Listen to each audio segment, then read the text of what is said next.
The Jim and Terry Show, talking about colors. A specific color, to be exact. Happy Orange T-shirt Day. Is the word happy inappropriate when you talk about orange T-shirt? It's part of the Canadian government's initiative to acknowledge TRC, the Truth and Reconciliation Commission. Call to action, a historical perspective on systemic abuse. Is it genocide? I'm not sure I would go that far, but it certainly has called into question how Indigenous people in the territory that we now call Canada were treated by the an imposed government of colonial making from 1867, which is July 1st, the Canada Day celebration, the formation of a country. The formation of a country? What does that mean?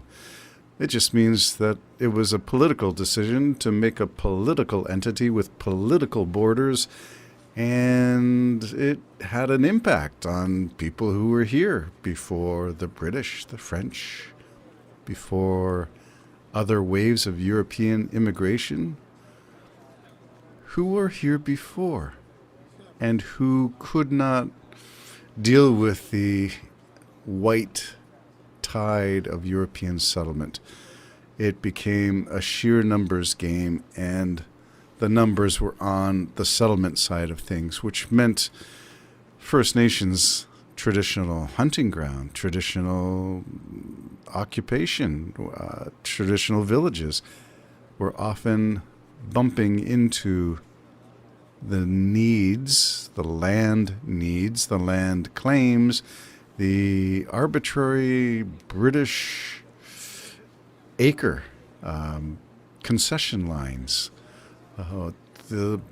every mile, having a new road, breaking things into a nice, tidy British grid imposed on areas where buffalo roamed, imposed on areas where fish swam and salmon spawned. How do you do that? A clash of cultures for sure.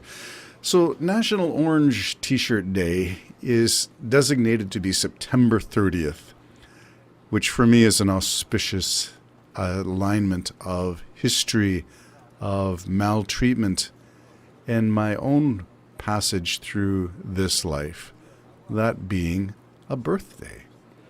So this date is now irrevocably aligned with my own timelines, my own sense of meaning and sense of purpose. National Day for Truth and Reconciliation. The day honors children who never returned home, children who were taken from their villages, who were to be on the European side of things, the British side, the Canadian side, the traditional historical view, as they were being given an opportunity to learn English, to learn French, to learn a different religion, an opportunity to learn to dress European, to encounter European technology, ways of living, ways of being, ways of preparing food, eating. Wait a minute. An opportunity, or is it the destruction, intentional, willful destruction of a culture by taking its truth? I remember the stories of the World War II and trying to, I think it was Hitler who said, give me the minds of, correct me if I'm wrong, give me the minds of children up until, age 8, and I will have a nation. So if you take the kids and you indoctrinate them, you're going to, whitewash history, maybe? Is that what we're doing? Well, the opposite of that is trying to unwind it all, unpack it, and take a look at it, even though it is difficult and challenging, and even though there is trauma associated with it, intergenerational trauma. Because we're talking about not just celebrating a once-a-year thing where we have an orange T-shirt day. orange being color for indigenous people.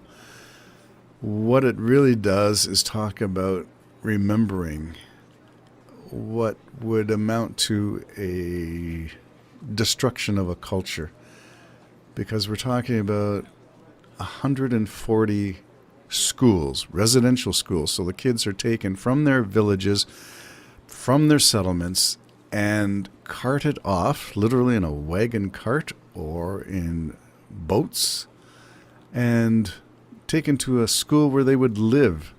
And oftentimes it was under religious auspices too. So we got a blending of political attrition as well as religious attrition. We're going to remove whatever the indigenous way of thinking, way of being, way of worshiping, way of understanding, and modernize it. Bring them up into the 19th century, 1867 to 1996, 140 federally run residential schools. How many kids were taken and put through that? I don't know that we know, but I'm going to guess it's in the thousands, the tens of thousands over that period of time. So why is all this important? Well, it's important to deal with the past. It's important to say we did not come, I don't think, who's the we? We, whoever's here now, whoever lives here now, we did not come as conquerors. We came as immigrants ourselves.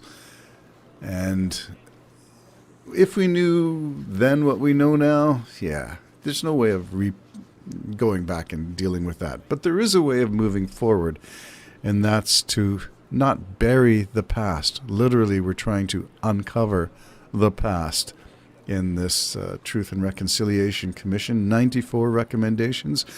I was looking into that. Apparently, only 13 of the recommendations have been followed through. 13 out of 94 recommendations. And that document has been out now since, 2008, I think? Anyway, the document in final form has 94, and there are 13, and it's been, I'm going to say, close to 20 years.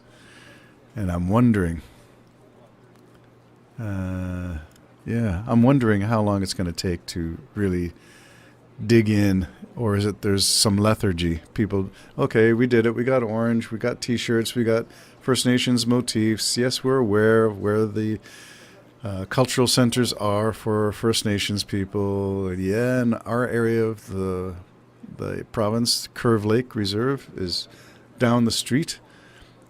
Is it more than just color and motifs and art and crafts? Is it more than just costumes and jewelry? Yeah, it's a lot more. It's a lot more about acknowledging people who were here, who's lost their voice with a tide of settlement that restricted their hunting grounds, their fishing grounds, their traditional ways of living, disrupted. Now, that's not to say all was bad. I mean, as well as being poorly treated and pushed around by settlement needs, there was the good side, which is medicine. There's the bad side, which is disease. It's a give and take, and all of us are in this together, and we need to build off one another. So I'm thinking Happy Orange T-shirt Day is really maybe not so happy, and Canada Day has really not been as rah-rah, yay us, flag waving lately. And I'm wondering whether Truth and Reconciliation is part of that. Yeah, it's not really a happy thing, but it could be if we come to terms with it and try to move forward in a way that respects and honors the past. So I think that's what we're going to do. In terms of the federal government's initiative, I noticed that there are mental health supports available. If you're on YouTube, you've been getting these messages, I think, all through the month of September. These video clips at the beginning of your YouTube playing, in which the federal government has put together this awareness that, yes, we have Truth and Reconciliation needs. So there are apologies from the government, there's the commission, there's a National Center for Truth and Reconciliation. The commission itself apparently ran from 2008 to 2015, so I guess my time is off. It's not quite 20 years, it's more like 10 since the commission wrapped up and the report was written. But it's not been enacted. 13. Let's elect 2 of these recommendations per year, so it'll take a long time to get 94 recommendations acted upon. I'm not sure it'll be within my lifetime. Certainly it won't. And what does that mean for the people who are affected, who are disaffected? First Nations people, Indigenous people. What does it mean about their expectations?